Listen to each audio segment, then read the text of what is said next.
You know that moment when you realize travel hacking isn't just about earning points? It's actually about learning how to use your money better. That's exactly what we're talking about today. I'm Genni Franklin, and this is Lazy Budget Travel Tips, the podcast where we make travel more affordable and less complicated with real world strategies, points, miles, and budget hacks that fit your life. In today's episode, I'm joined by Betsy, creator of Become Travel Rich, and we're diving into why financial literacy and travel rewards go hand in hand, and how understanding one can completely transform the other. We'll be breaking down why learning about points automatically improves your money habits, how to shift your mindset from budget travel to intentional travel, the launch of Atmos, the new loyalty program combining Alaska Airlines and Hawaiian Airlines, and what it means for travelers like us. So, if you're ready to get smarter with your money and your miles, grab your coffee and let's get into it. Hey, Betsy, thanks for joining me Yeah, today. happy to be here, Jenny. Thank you for having me. So, why don't you tell the listeners a little bit about you and how you got into points and miles? So I'm Betsy. I'm from Alaska. I'm obsessed with the Atmos program. I go to as an Alaskan for like the past 25 years, and it's just gotten so much better in the past 2 years. So generous, so lucrative, so many benefits to capitalize on. It's confusing. Don't get me wrong. It is so confusing, all of the changes, but the flip side is that it's getting better. It's going to get even better in 2026 with even more changes that will add value. Everything's ebbs and flows, right? So there's going to be things, that we're going to lose, but we're going to gain other things in other respects. But as far as I go, I'm just like obsessed with Alaska Airlines. I love what I call the travel rich community where we are just living our best lives because we've taken the time to figure it out and not take no for an answer. Mhm. So, how did you first start with points? My previous career was in the oil field. So I would work rotationally and I would work a lot. So think 12 to 16, sometimes 18 hours a day. I would bankroll and I would be what I called myself, or everyone in Alaska calls slope rich. So that's what we basically make all of our money and then we come home and spend all of our money. So I was traveling all Nice. through my career during the oil field with places like Australia and Brazil, and I just balled out Costa Rica, but all funding it with my labor basically and my time because I would have to Mm. go away to the oil field. And then I had my daughter. I didn't like being away from my daughter. So I just started looking into ways to travel for free. Originally, it was going to be like content creation. That's kind of the way that I was going. I was like, okay, I'll work for hotels, I'll get paid by tours and boards. And through that, I learned more about points and miles. And I had already been really familiar with the Alaska Airlines program. So that's what I was using originally. And then people were like, how are you earning so many Alaska Airlines miles to go travel around the world? And then, of course, the whole program Mm-hmm. changed in 2024 when they purchased Hawaiian. It just gotten so much better and become just like this whole business. And that's how it started. That's awesome. On this podcast, we talk a lot about transferable, flexible points, but I always like to tell people too that it's okay if you have a favorite program, right? Or if there's a program that works better for you to be earning points for that specific program rather than always focusing on flexible points. For some people, they don't have a favorite program like me, or I don't have a program that really I use the most based on, where I live or like my travel preferences and stuff. So for me, flexible points works. But for others, it may not. And learning more about the Atmos program with Alaska and Hawaiian will open people's eyes to other programs. And then maybe if they didn't think about this program before, they want to look into it now. But that's getting ahead a little bit. So before we get into that, why don't you just tell us about what is financial literacy? Like when we say that, what do we mean for those people who may not know that term? Yeah. And I think it may be different for different types of people, right? So I am a mom, I'm a wife. We have responsibilities like having to maintain a home for our family. But I think the most important part is just looking at your spending, which is why I think being travel rich, as I call it, or getting into points and miles is so valuable because we are just hyper focused on the money that is going out. And it helps my family refine what we're spending. So maybe I spend money on this one credit card and then I decide to switch it over to meet sign up bonus. Then I'm like, why am I spending this money? Could I bring my car insurance down to like a more reasonable rate? Could I maybe lower my Wi-Fi package? Could I stop spending that $20 on YouTube Premium, CapCut, etc.? Just question why I am just blindly spending some of this money. Don't get me wrong, some of these things we absolutely need, but it allows me to kind of get creative and figure out ways to spend less because I'm already earning more with the money that we're spending. The number one thing I tell people before they get into points miles, when they're talking about how do I create a budget and stuff, you need to sit down and figure out what you're spending your money on. Amen. And a lot of people, they don't think about that. They just think, oh, I'm swiping a card. If there's money left at the end of the day, great. But they have no idea how much they're spending in each category. They don't know why they're spending that much money. And learning points and miles is literally financial literacy in action. And you can't really be successful, I think, in points and miles if you don't know more about credit score, don't know more about where you're spending your money. And even if you learn how much you're spending and you make a conscious decision to spend less in those categories, you can still do really well because no matter the amount of money you're spending, you're still earning more with it because of points and miles, you know? Amen. And back to the Yeah. point of the credit score. How many people don't even look at their credit score until they need their credit, until they're going to go buy a car, until they're going to go get their mortgage, until they want to go look at getting a credit card? I know my credit score almost every single day because I'm monitoring it. I want to make sure that it's increasing. Sometimes it decreases when I get a new credit card or accumulate a little bit of debt on my credit cards, but just knowing your credit score instead of just going and looking for that information when you need it is part of the financial literacy. And then talk about the credit score on how the credit score works. It's so common for people to be like, oh, credit cards hurt your credit score. Too much credit is not good for you. Quite the opposite. More credit you have, the more authority that you have with banks. If Chase has approved you for $10,000, I bet you Amex Capital One is probably going to approve you for $10,000 because you've created an authority with these banks as well. I mean, there's just so much. There's a mountain of financial literacy that comes with points and miles that is an advantage to our life. Before getting into points and miles, I had no idea how my credit score worked. And I think the reason why people think that credit cards hurt your credit score is because people talk about how when you get a new credit card, your credit dips a bit. And also because people don't understand that when you get a credit card to earn sign-up bonuses, or even if you're not earning sign-up bonuses, you can still maximize your spending and earn a lot of points. We're not talking about spending money that we don't need to spend. We're talking about these are everyday spending or even those expenses that come up like every 6 months, we have to renew our car insurance. I'm not trying to spend more money just so I can get these points. I'm just trying to make the money that I do spend go further. So like paying your credit card balances off in time every month and in full, you're not earning any interest. These are all things that we're not just saying to do so that you can like cheat the system with the points and miles and stuff. This is stuff you should be doing anyways, right? Exactly. It is essentially the same as using a debit card, but a different strategy and a better strategy if you value travel. When I became an adult, I don't even think I had a credit score.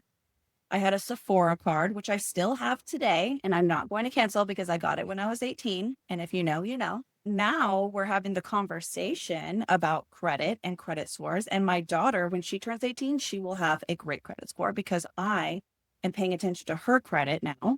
And I'm going to be, hopefully building her credit with tools that we can use through credit cards. And give her an opportunity to just like full send when she's 18, buy a house, buy her own car, invest in a business, whatever she wants to do. It's going to give her such a great jump start in life just because you're setting that foundation for her. On top of that, add another piece, the language. We can speak to banks. We can 100%. speak to bank with the language that they understand and they will respect us. And oftentimes, generally, give us what we want. Oh, yeah. My mom in retirement got her into applying for travel credit cards and stuff. It can be done, people. For one of the credit cards, she got a denial. And I literally was standing there when she called the bank and told her exactly what to say. And it worked. She couldn't believe it. We got off the phone and she was like, "Oh my God, like, you're so good at this. You can be good at this too. It's not that hard. You just need to learn the language." And it can be intimidating, like having to call the bank is so annoying. I don't love calling people, but if you want these things, anything in life worth doing is going to take some effort. And as long as you know the script or the language, then it makes it a hell of a lot easier than if you were just kind of like going into it blind. Okay, Betsy, I know that you have a program and your handle is called Become Travel Rich. So before we get into Atmos, tell us about your Become Travel Rich program. What inspired you? What's the core mission or the goal? Become Travel Rich came from me going from slope rich to now becoming travel rich. And I was talking to one of my students, telling the story on how I became travel rich, and it all just flowed. So that's where that came from. And I do have a signature program that's like goes it basically over everything. But I think what makes my program different than some of the other programs, there's so much great information, so many great coaches and experts out here. But I really prioritize setting up systems and protecting our information. If you're a student of mine, you already know week one, we go through and we set up loyalty accounts with every single transfer partner. And it takes my students 4 hours. But when they want to go on Japan Airlines in 6 months and they found their sweet spot, they will not get a code saying that their account is too new to transfer over points. Just get all the accounts set up. And another tool that I teach my students to use is 1Password. So we are organized, especially if you're one person running for 3 people, I have to stay organized. So my tool that I use is 1Password. This not only protects our information, but I can also access my passwords on my laptop, my phone. And then I also have vaults through 1Password that organizes based on airlines, banks, credit cards, and between each person in my family. So that's kind of something that I'm really proud of that I've created, and hopefully other experts and coaches can implement that too. It's just so valuable to make sure that we protect our information. And we've seen this with Alaska Airlines. And it's, Alaska Airlines has been getting hacked, especially with the merger. Wow. And a lot of people's information is not only getting compromised, but it's also their points are getting taken. So protecting your information, I think, is key. And I'll be honest, I invested in a program when I started. I don't remember the name and or anything, but it was a Facebook group. It was like $600 and it was a Facebook group, and it was so overwhelming. Like it was like, go to the Maldives. And I was like, I don't want to go to the Maldives. I have a 6-week-old baby. I just want to go to Hawaii. Like for free. It was just too much. So I have a program called Circle. So it doesn't have as much noise, where you just get to focus on what you're learning. And then we come together as a group in group coaching. So that's how I run my program. It's a 4-week program. Have it as a short program that is super intense because a lot of my students are business owners or entrepreneurs. We don't have time. And to be fair, there is a lot of free information if you want to learn that way. That's how I learned. I've never bought a course or anything, but I sometimes wish I did. So it just depends on what your goals are, your time. And sometimes for other people, it makes more sense for me to invest my money because I don't have the time. So what kind of mindset shifts do you think people need to make in order to be successful? Obviously, we need to keep an open mind, and we maybe even need to erase some of that stuff that has been ingrained in us. The rules have changed. in life. Okay. My parents had a different life and they were implementing different strategies. They were using travel agents to book their travel. Going on an airplane was like a once in a lifetime type of situation. If there's any thoughts that come up, they're like, this seems suspicious. Find out more information about that suspicion that you have, but keep an open mind. And Hmm. remember, the end goal is for you to travel and get the experience Yeah, and build out your life that you want to design and become the person that you're truly meant to be while you're here on our side. absolutely. Okay, speaking of being travel rich, let's get into this new loyalty program and how it is changing how travelers earn and redeem miles. So let's talk about Mhm. Atmos. For those who are like, I'm not really sure what that is, explain what it is, what has changed. Mm. So Atmos is the new loyalty program that combines the Alaska Mileage Plan and the Hawaiian Miles Plan. So now those two are no longer referenced, and we have one single loyalty program called Atmos Rewards. The biggest difference is both Hawaiian and Alaska used miles, and now we're only earning points for the miles that we're flying, but they're not referred to as miles anymore. They're referred to as points, which is great, actually. Cleared up some Mhm. confusion between banks and airlines. Yeah. So we're using points now. Mm. Now we have two types of points. We have point earned, and then we have status points. So the points earned are the points that we earn with our credit cards to spend, our partner programs, the actual flying that we're doing. And then you have status points that are accumulating towards different tiers of status within the Atmos program.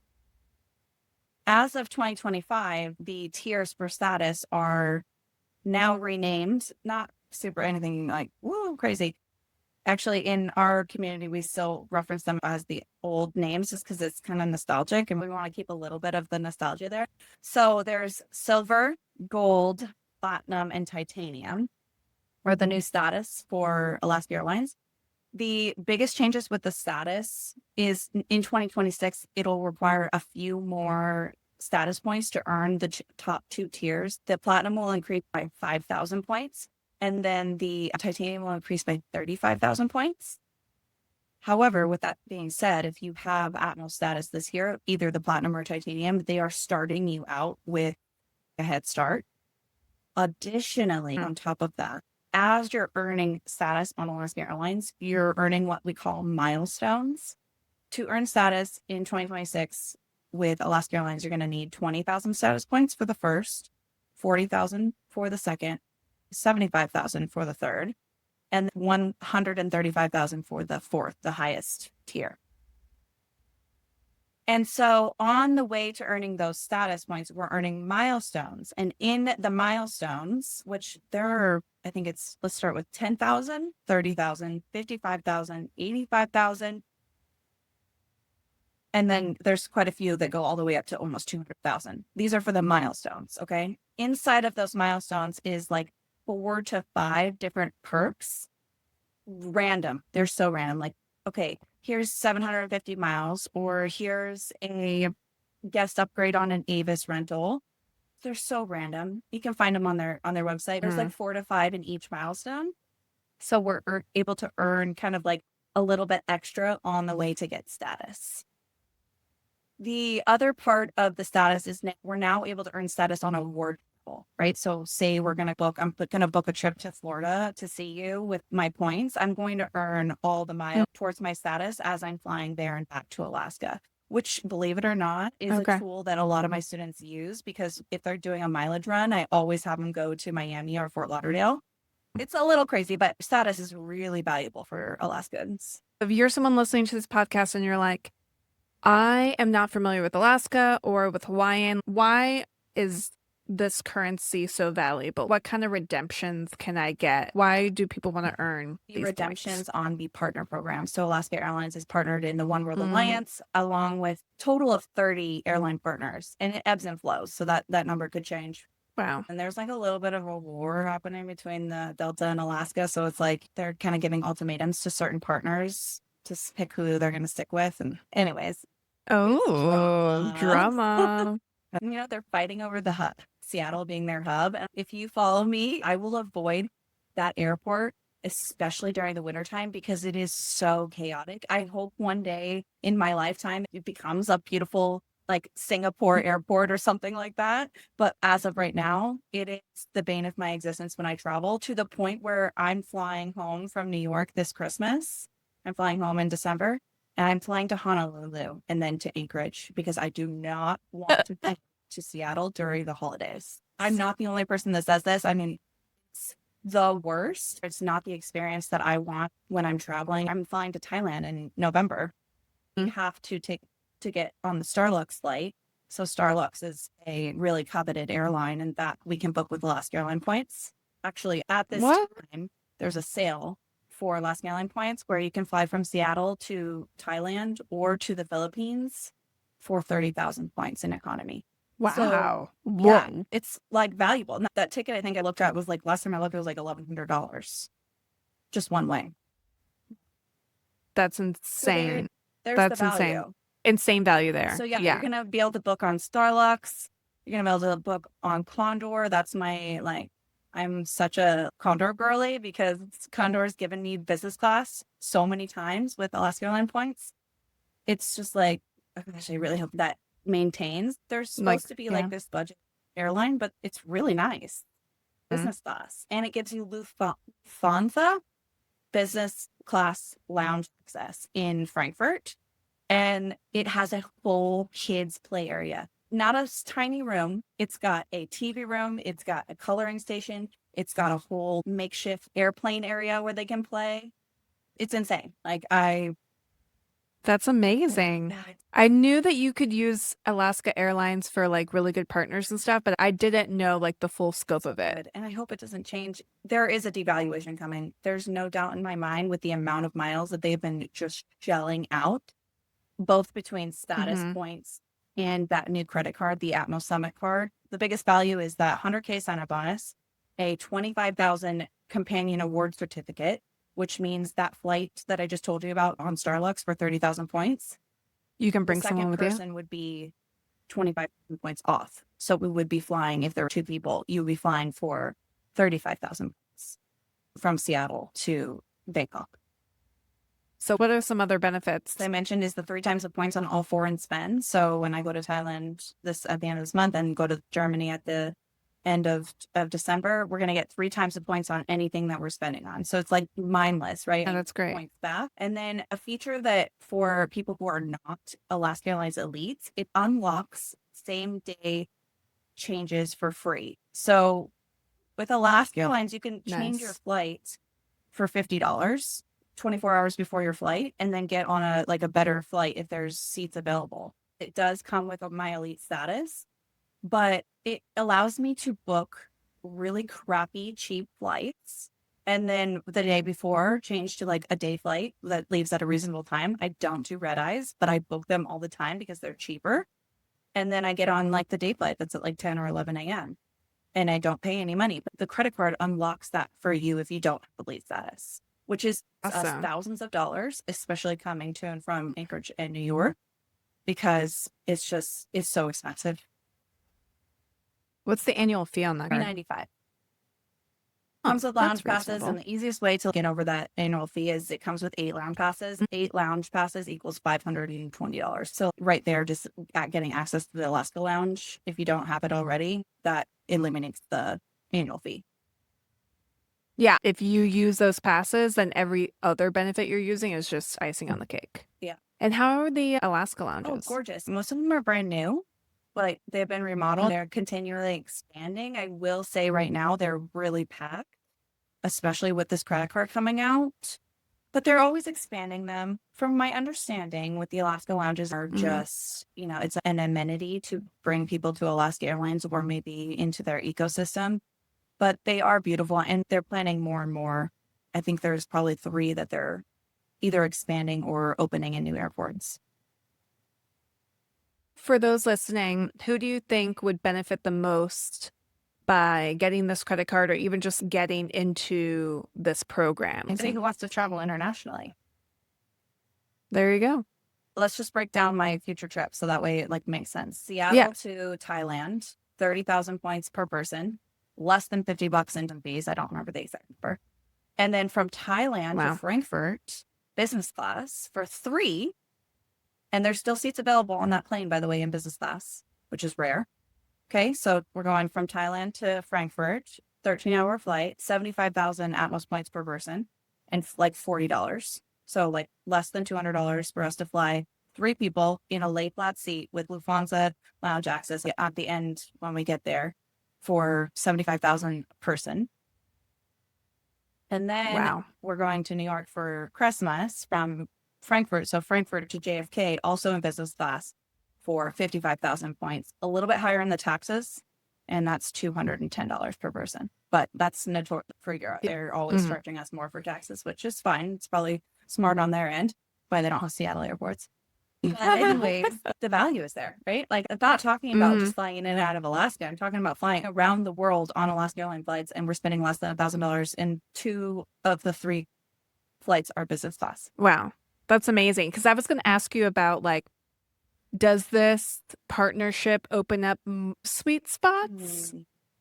Or is it just more like just giving more options for earning Yeah, I think it's opening up sweet and spots for status? people. I think unlocking travel around the world for these points. And Julia Menez has like a rule that I kind of followed for a long time to wrap my brain around how many points I should use for business class. And that is 10,000 points Per hour. Yeah. That's a great rule, but like we're breaking that rule over and over again with the Atmos points going Mhm. from Thailand to Frankfurt and Frankfurt to New Yeah. York. That's a sweet spot to me. That's Almost the definitely entire month of something that like, December yeah. has both of those flights available. Yeah. People complain all the time that points and miles isn't for people who are in school or have like restricted schedules. Like, just learn a few of the extra tricks and then you'll find it, or book really far in advance. I would love to ask, have Ooh. you been on an Alaska Airlines flight? Never in my That's life. so crazy.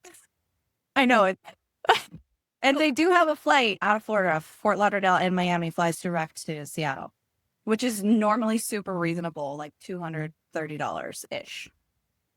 I'm sure that it's gonna pop up as like an option for us and stuff. So, but yeah, no, I've never flown Alaska in my life. How crazy. There's airlines I haven't flown. I haven't flown Starlux yet. I'm excited. I hope we get the Snoopy plane just for my daughter's sake, you know? I don't know, because we'll see. I've gotten the Star Wars plane, but not with my daughter. Because like I have this vision where the plane is like a character and then we're just like stoked to get on this plane. You know, I'm like showing her the plane and it's got a character on it and she's like, it's just a different vibe because we've traveled so much. My daughter's been over 100 flights. And so like it's kind of gotten monotonous at this point.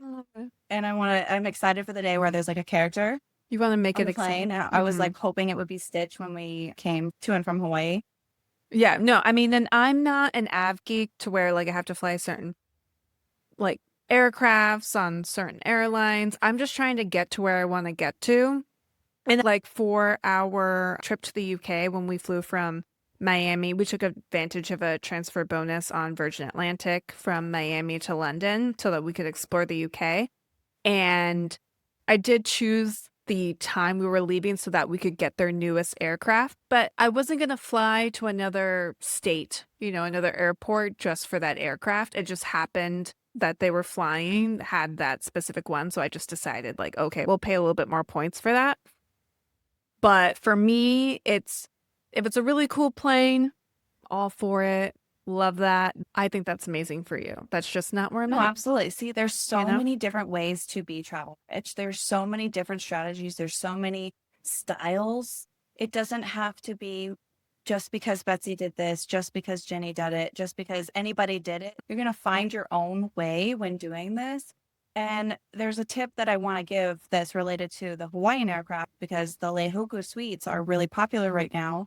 We did just take them. They're lovely. The only thing, and I am grateful, but I was a little sad there was no amenity kit. Okay, so back to the tip. The tip is you want to make sure that you're checking the aircraft because they have 2 aircraft for business class seats. And believe it or not, you can get that business class flight from Seattle, I believe San Francisco, for 40,000 Atmos points to Honolulu. Okay, so you're flying lay flat seats, but you must make sure that it is the right aircraft. So it can't be the A330, has to be the 787. I already Got made it. that mistake. I did it in March and I booked it. I did use my certificate, like a upgrade certificate. And actually, like, this is a unicorn deal. So I'm going to say this on the podcast, but this is not to be expected. I flew from LA to Honolulu for 10,000 Atmos points in business class. Okay, so they had a sale, right, from LA to Honolulu, 10,000 points. Love that for us. But then I added in my Kulani Platinum upgrade that I had gotten from a status match. It was $5.60 and 10,000 points. But the aircraft was the A330, which is a business class seat and it's lay flat, but it's their older product versus the Leihoku suites, which a lot of people are wanting to be in that. Like they see the Instagram, they want to be like Leihoku means under the stars. And the stars like change different colors. Wait, I need to look this up because I don't think I've ever seen that before. How do you spell Leihoku is it? Leihoku. And it's got little. Ooh. So Leihoku is under the stars, and those stars actually change as like you're getting your meal. It gets all yellow, and then it dims down. We did the overnight, and it dims down, so it's like black stars.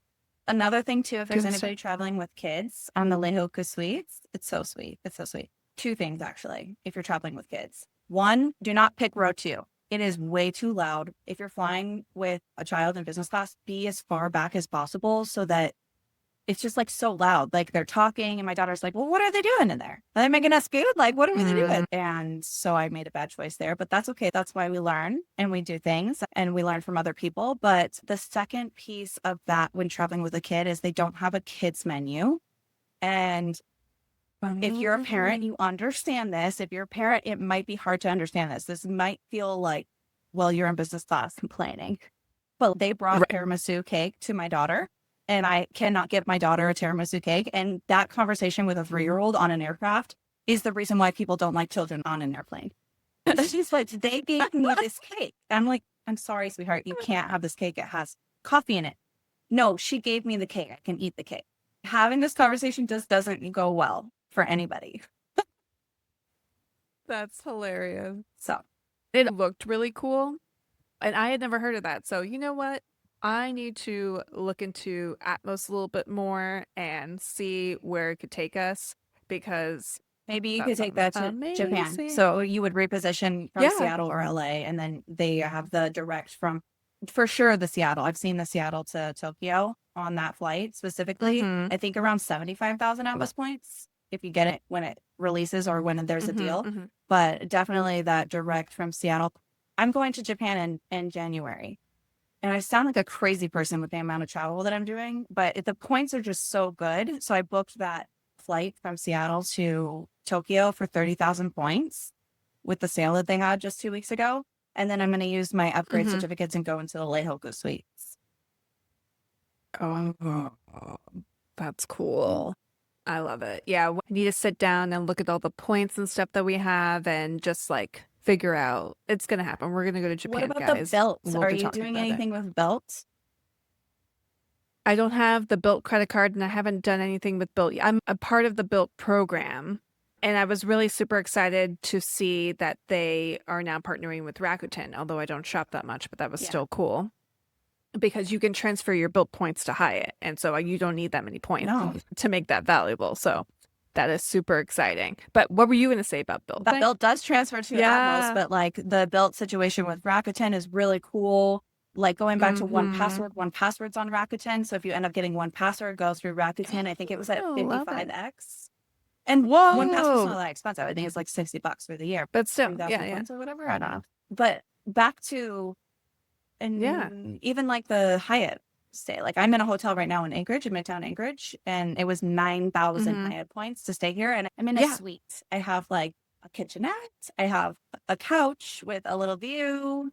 I have a king size bed. I have a walk-in shower. And 9,000 points for Hyatt is like, yeah, exactly. So you don't need that many points to make a really meaningful redemption, which is just amazing. Let's get into the rapid fire round. Are you ready, Betsy? Born ready. Okay. Window or aisle? Window. Favorite airline loyalty program besides Atmos? Hyatt. One travel splurge you'll never skip. Lounge access. One travel expense you always save on. Flights. Best points redemption ever? LA to Hawaii, 10,000 points in business class. Yeah, that was awesome. All right, one credit card you'd keep forever if you could only have one. The Atmos Summit card. Yeah, that seems very on brand for you. And I want to move abroad one day and earn 3 times the points without even thinking about it. You know, when you don't know what credit card to use, at least you have one that you could just pull out and you know for sure that it's going to work. And my husband is like, I used the Capital One because I wasn't sure which one to use and I didn't want you to yell at me. Husband should talk. Don't you love how years of saying things, finding redemptions, taking them on trips, and just being like, use this credit card, use that credit card. And then all of a sudden it clicks one day and they're like, okay, you're right. This is what we need to do. So how can I help? And I'm just like, I don't know what the moment was for your husband, but I know exactly the moment for my husband. I had just gone on my 30th birthday party to Costa Rica. And then in return to reciprocate for him, doing that for me while taking care of our baby and holding it down, I advised him with a 2-week trip to Florida for a fishing trip. And he was like, what? I had him in premium seats. I was really grateful that he let me go and held it down while I was playing in Costa Rica. Amazing. What does being travel rich mean to you? It means that I get to live the life that I've always dreamed about. Yeah. I totally agree. The way that I say it is it's about making memories and taking trips that I never otherwise would have been able to afford. Amen. What about coffee or tea when Coffee, traveling? I'm such a snob. I love coffee too. If the coffee isn't good, it's not going to be a good day. All right. Well, Betsy, thank you so much for joining me. This was such a fun conversation, and I really, really value your insight, and I hope the listeners do as well. So where can they find you? My favorite place is Instagram. I love it there. I'm always just yapping around on Instagram. If you follow me, you're like, what in the heck? This lady, she doesn't have a life, does she? No, I just love to connect with people. So like on Instagram, come find me, come chat with me, tell me about a favorite redemption that you have had with Atmos points. I don't always get back right away, but when I do, I just like go through and look at my messages, and I love connecting with people. So that's where you can find me. And that's at Become Travel Rich, right? My handle is Become Travel Rich. I hope you guys are walking away feeling inspired to see your finances and your travel goals in a totally new light. Today, we learned that financial literacy isn't just about numbers, it's about freedom. And when you understand how money works, you open the door to more meaningful, affordable travel experiences. If you want to keep learning how to travel more for less, please join me in my free Facebook group, Lazy Budget Travel Tips. That's where I share even more ways to earn and redeem points, upcoming deals, and behind the scenes looks at how I plan trips on a budget. And remember, there's no right or wrong way to save money on travel, just the best way that fits your life. Thank you guys for listening, and I'll see you in the next one.